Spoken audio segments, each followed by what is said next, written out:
So I decided to revisit the Outlast franchise once again, but this time I focused on what was initially my least favorite game, Outlast 2. The gameplay was heavily criticized and the story left many people really confused because almost nothing is explained.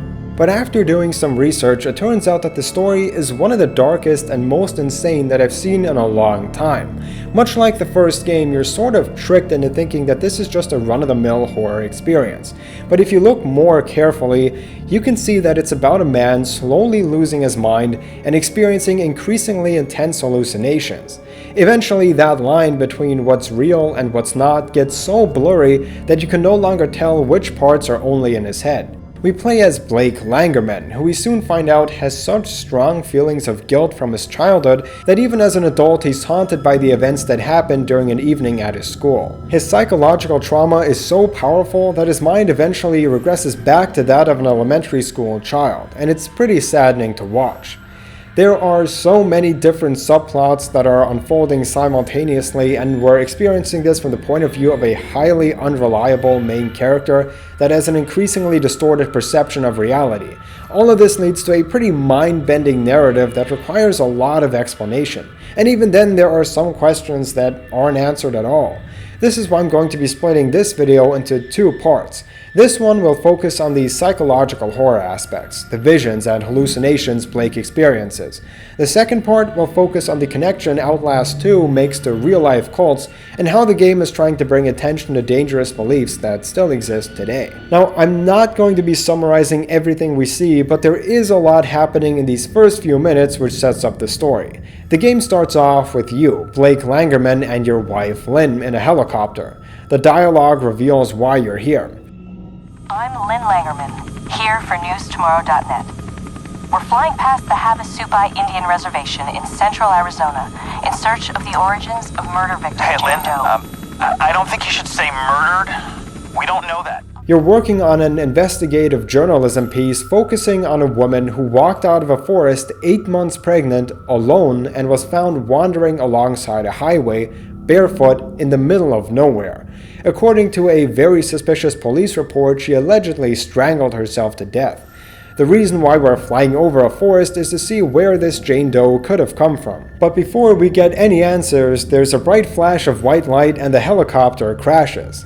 Suddenly, we're in one of Blake's strange nightmares inside the Catholic school he went to as a child. There we see a young girl, and then a wave of blood washes over us. To me, the most interesting part of this opening happens before it even begins. When you start playing, you can actually hear a voice of a young girl asking for our help before we see anything else. The same young girl we see in his nightmares. Please, Blake. Where are you? I'm scared. What this shows us is that even before things go off the rails later on in the game, Blake is already constantly thinking about this event. It haunts him every time he closes his eyes. After the helicopter crash, we're stuck in this village inhabited by cult members. Lynn is gone, and our only goal is to find her and escape. We find out that the psychological aspect of the game is split up into 4 different parts. First, we have Blake's hallucinations, where he as an adult is stuck in a surreal, nightmarish version of his elementary school, haunted by a strange creature. Then we have the flashes of bright white light, which occur in the real world. Following that, we have Lynn's pregnancy, and then there are Blake's flashbacks. These appear similar to the hallucinations, but they show the truth of what happened, compared to Blake's hallucinations, which show a heavily distorted account of the events. Let's jump into what is arguably the creepiest part of this, Blake's hallucinations. When you're playing the game, Blake will occasionally drop into the Catholic school. We can already sense that something is really off, and it has to do with this girl, Jessica. What we see in these segments of the game is that she died by hanging herself. The first time we're here, we find her final note to everyone before doing it. Among other things, it says, "You should have loved me." Throughout the game, we find out that these two were really close friends. We can see this from the pictures and notes they write each other, and especially in the flashbacks.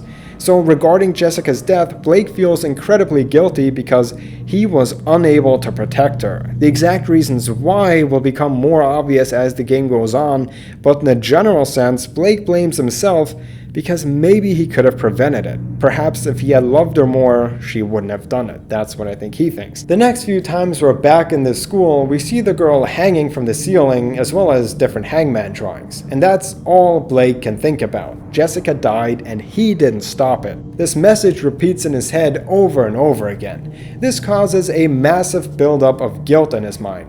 Even though Catholics do believe in the concept of redemption through confession and acts of charity, Blake views his own actions as unforgivable. This is pointed out when he has a hangman game in front of him and it spells out that word.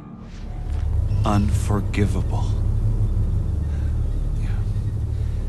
Sounds about right.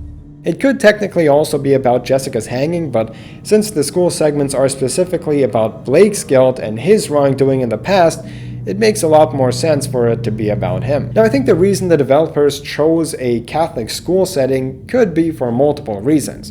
There's one big reason I can imagine, but we'll get to that later on. But furthermore, I think it also has to do with something colloquially referred to as Catholic guilt. Now, I'm not Catholic, so what I'm about to say is according to the research that I did for this video. I'm not an expert on this stuff, but from what I read, Catholicism is a very traditional belief system with very old ideals. Unlike, for example, evangelism, Catholicism has this very black and white view of what's right and wrong. Catholic teachings have a very high moral standard, meaning that there are role models that are like impossibly good. For example, there's a strong emphasis on the suffering and sacrifice of Jesus as a means of atonement for humanity's sins. Jesus died for our sins. This can sometimes lead to a sense of responsibility for Christ's suffering, leading to feelings of guilt when Catholics commit sin. Since nobody can live up to the crazy high standards of the good role models, it's entirely possible for Catholics to feel like they're bad people and feel like they're worse than they really are. Even though carrying guilt is okay, Catholic guilt is defined by feeling far more guilty than you should. That's what I think Blake experiences as well. He constantly blames himself for the death of Jessica because he could have saved her. But then we notice that things slowly start to change. We start seeing more of a certain priest, there is a strange monster that begins showing up, and we begin finding cracks in Blake's distorted view of his past. But before we get into that, we have to discuss how Blake is even having these hallucinations. A lot of that has to do with the Merkoff Corporation. Now, even though there's almost no mention of them at all, they still have a profound impact on the story, and without understanding their involvement, a lot of the game's plot will be misunderstood. At one point in the game, we can see a building far in the distance. This is a radio tower, and it's there for a reason. Tower. A radio tower or microwave relay. Civilization. One thing that occurs over and over again throughout the story are the blinding white light flashes, which also cause your helicopter to crash in the beginning. These flashes come from that radio tower, which is operated by Merkoff, the same fictional company from the first game. They are secretly using the village you're stuck in as a testing ground for their human experiments. So Merkoff shoots this signal, which appears in the form of a bright white light, in order to further experiment with brainwashing and mind control. However, what ends up happening is that the more often you're exposed to this signal pulse, the more you will experience hallucinations. This is why as the game goes on, you start seeing some very bizarre things. Blake experiences this most notably in the form of him landing in his old elementary school, but he also begins imagining things in the real world, like when we're crawling out of a cave and then out of nowhere we see Jessica's corpse hanging from a tree. However, when you move closer, it disappears. And as we see, everyone else in the village is affected by this as well. We also eventually see the creature from the school briefly appearing in the real world.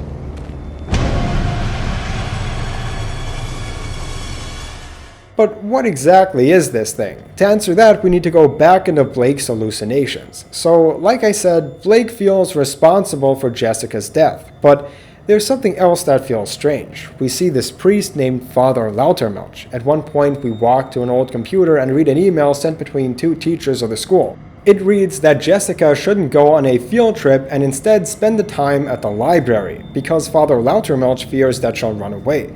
This seems a little odd, as it has little to nothing to do with what we know about the story so far. Later on, when we're in a computer lab, we can see an anonymous chat history between Jessica and a woman who writes that her husband abuses her. Jessica asks her what she can do. What can you do if you're abused? Are you even allowed to call the police? The chat ends when the woman asks if Jessica can talk about this with her teachers. The way the questions are phrased by Jessica, it's clearly insinuated that her father is abusive to her. There are many clues that point to this. In one of the in-game documents, you can read about the teachers talking about her dad's big personality, which even they find difficult to deal with. In the email about the field trip, we can read that Jessica forged her father's signature because he wouldn't sign a permission slip allowing her to go on a field trip. And most notably, when Loutermilch asks Jessica if he needs to call her father again, she says this. Jessica, do I need to call your father again? No, please. But back to the chat. Why does it end when the woman asks if Jessica can speak about her abusive father with one of her teachers? To understand that, let's look at Blake's flashbacks. They also take place at the school, but they show the truth. We get this part almost at the very end of the game. We see Jessica playing with Blake, and it's very cute, with them wrestling and her holding him down. Afterwards, they're walking around in the school hallways when they encounter Father Loutermilch. And things get very strange very quickly. I'm sorry, Father Loutermilch. We stayed after school for a journal?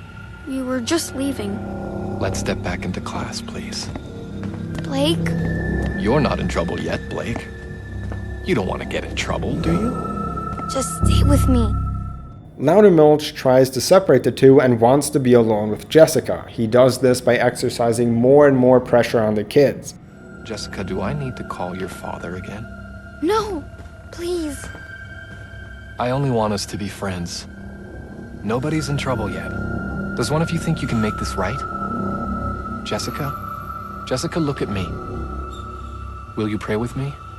Will you help me make this right? When his indirect approach doesn't work, he starts getting more angry with Blake and just tells him to leave. Why don't you go along home, Blake? Don't go. Did I interrupt something between you two? It wasn't like that. Then what did you want? You won't say? Go home and pray. Stay. I want you to stay. Blake, please. This is awkward enough. Nothing's the matter, but I need you to leave us. Don't. Everything's okay. You can leave, young man. Walk away. Blake listens to the adult and walks away. But shortly after, we hear Jessica screaming and running away from Loutermilch.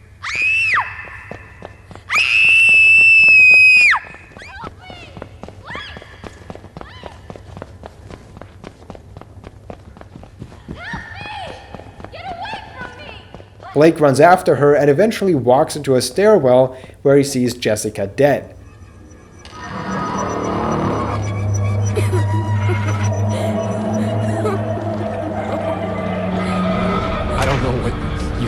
Saw. This is the truth. How Father Loutermilch feels about Jessica and her death is revealed in secret recordings. At certain points in Blake's school hallucinations, you can record important moments. Usually when rewatching these in the real world, Blake adds commentary for further context. Tragedy wall, topped with barbed wire. I could feel tension in my skin. Somebody watching me. But in the school, when you rewatch them, they only show static, because it's impossible to record an hallucination. But underneath the noise, we can hear a voice.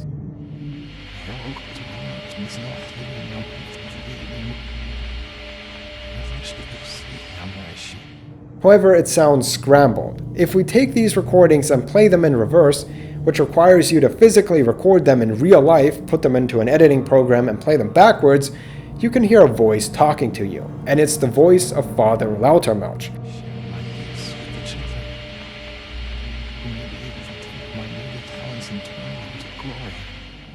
There are quite a few of these, but here's how I interpret the most noteworthy audio messages. Father Loutermilch is attracted to Jessica, which we can hear in the following message. She was so right with the possibility. Soon salient. Smiling. Flirting.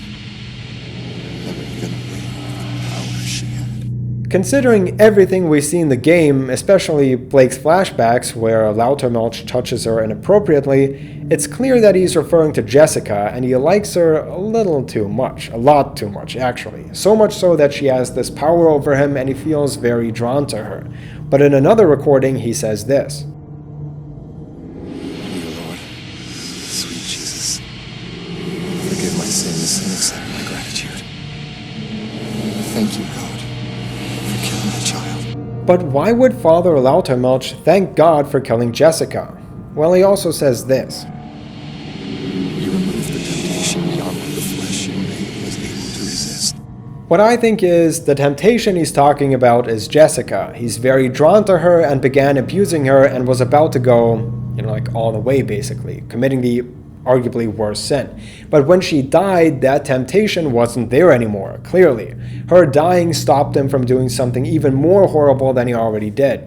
I think Loutermilch doesn't fully believe he killed Jessica. Like I said, I think they got into a fight in the stairs and she broke her neck, which might not have been Loutermilch's intention. Now, even if he didn't directly murder her, he's obviously still responsible for her death. He's a horrible human being, and he already crossed 1,000 lines by what he did. But Loutermilch sees Jessica's death as a gift that stops him from sinning.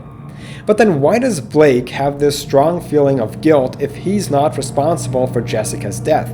After all, it's Loutermilch's fault, and what is up with the note on the chalkboard? Jessica couldn't have written that. Now, a part of it is that he feels guilty because he walked away from Jessica when she needed him most. I think that part is obvious, but I think there's more to it than that. Following the events we see, Loutermilch either stages Jessica's death or lies about what happened. Then he uses his authoritative power to manipulate and push the blame on Blake. In two of the reversed recordings, Loutermilch says, And you killed her. You saw what she was. You knew the sin rested on her shoulders as much as on my own. You took her, and I could not. and also, You killed her. And I never told a soul. I kept your secret. Our secret. Thank you. Thank you. You never told a soul. You let the small sorrow of her soul wash over the unacceptable tragedy of her murder. in these recordings, he is directly talking to Blake. Even though it seems strange that Blake would believe something that contradicts something that he saw with his own eyes, that's how strongly he trusts this authority figure. You're such a pushover, Blake.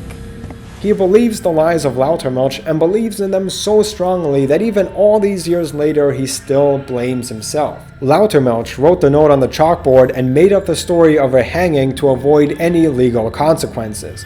He lies to Blake and makes him feel like it's all his fault so that Blake is silenced and doesn't talk about the event out of fear of being punished himself. It's unclear what exactly Loutermilch tells Blake, but I think it has to do with Jessica and Blake being friends and Jessica having a crush on him.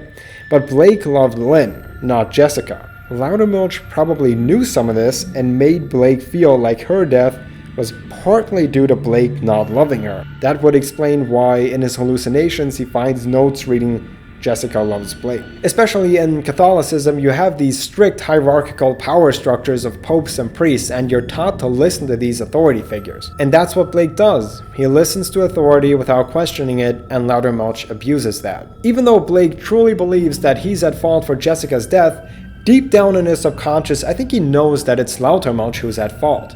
When we're at the school, during Blake's hallucinations, we're often followed by a strange-looking creature. This thing often appears in stairwells and bathrooms and will run after us and try to kill us.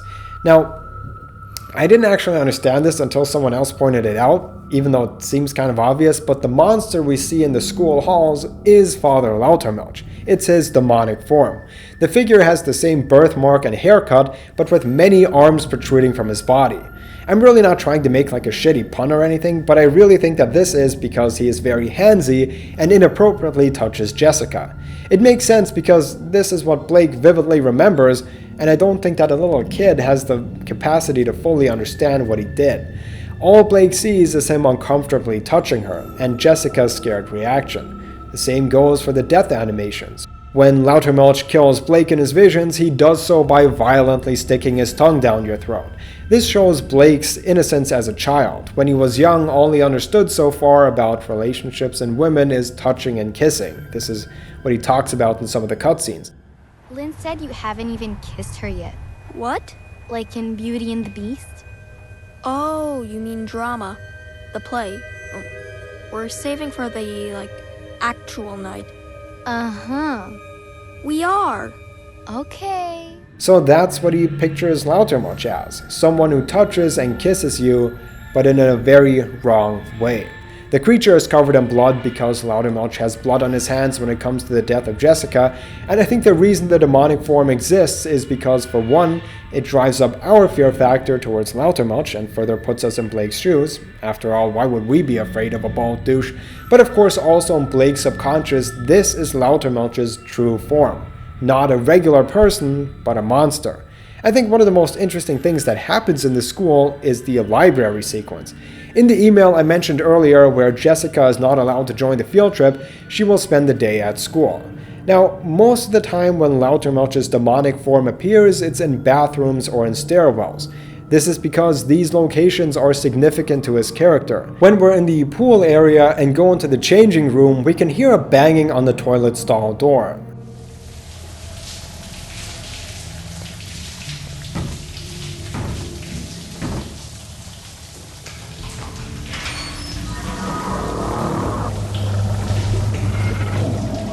The implication most likely being that Jessica was in the bathroom at one point and Loutermilch was banging on the door trying to go near her. And he appears in the stairwells because that's where Jessica died.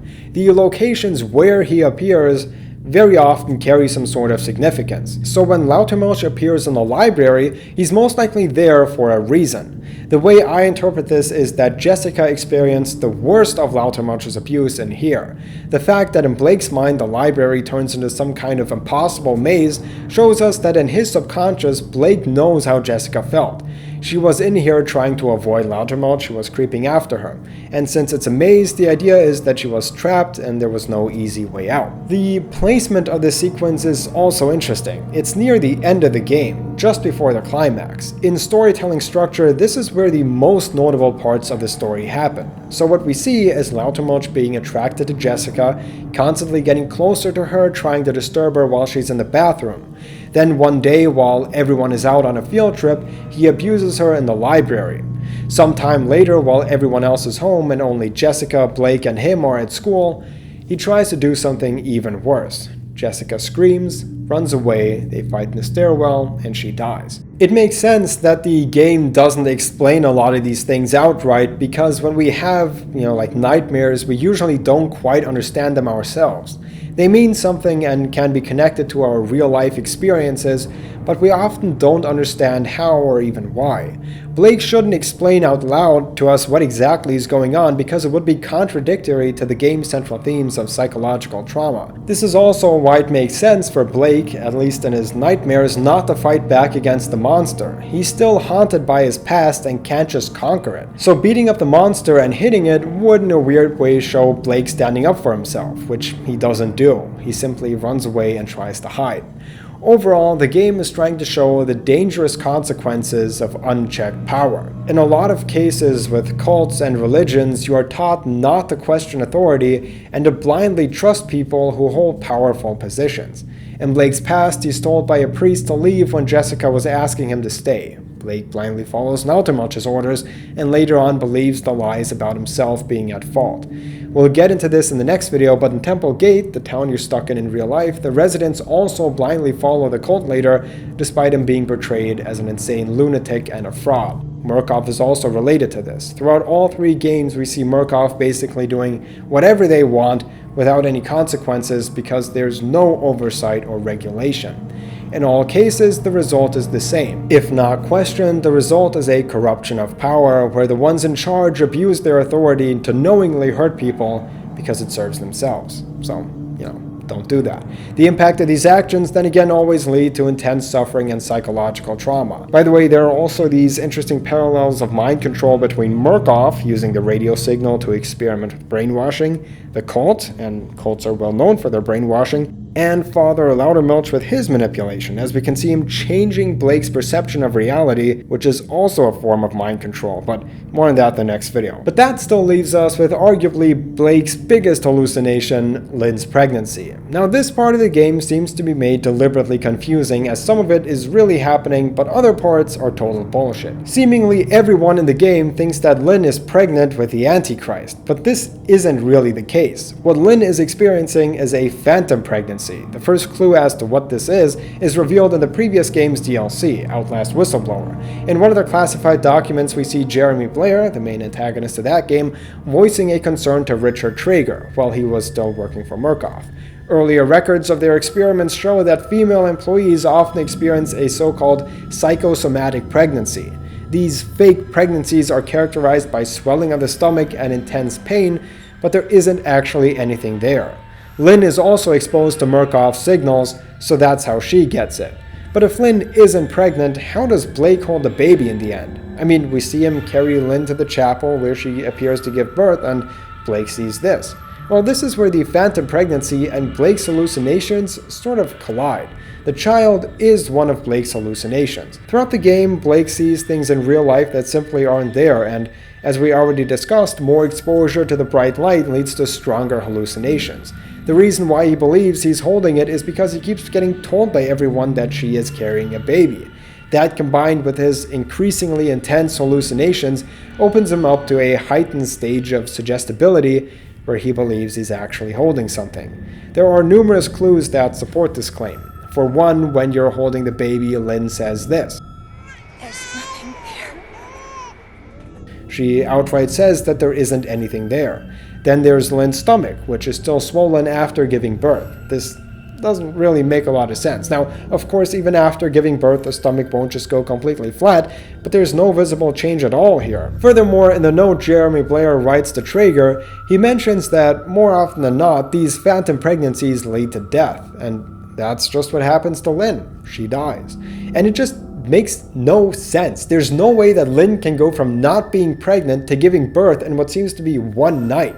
Even if it's a few nights, that's just not how women work. So while the swelling is real, the part where Lynn gives birth is total nonsense. So then Blake walks away with a fake baby in the village, and there's one more bright flash of white light, and he once again begins hallucinating. The more common ending is especially nasty. Blake encounters Jessica, who is blue in the face with rope burns around her neck. This shows that Blake, even at the very end, after reliving all the events and seeing what really happened, he still believes Loutermilch's lies. It's a depressing ending. Even though we know the truth, Blake can't overcome his trauma and still believes that he killed Jessica.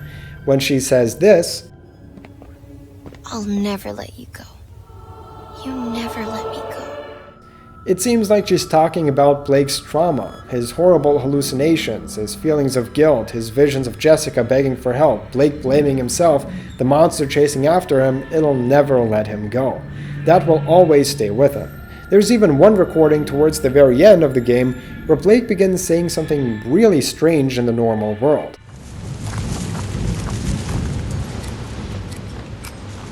We're out. I got Jessica out. It was cold, but the snow had just started. We'll find a grown-up and we'll tell them what happened. We'll be okay. Outlast 2's ending is similar to the first game. You fight really hard, you go through all that crap, but in the end it doesn't matter because you still fail. Blake's state of mind only worsens as the game goes on, and it slowly becomes clear that he's just another victim of Merkoff's human experiments. Even though it's not the ending we want, it makes more sense for the game to end on a down note because it further underlines the themes of abuse.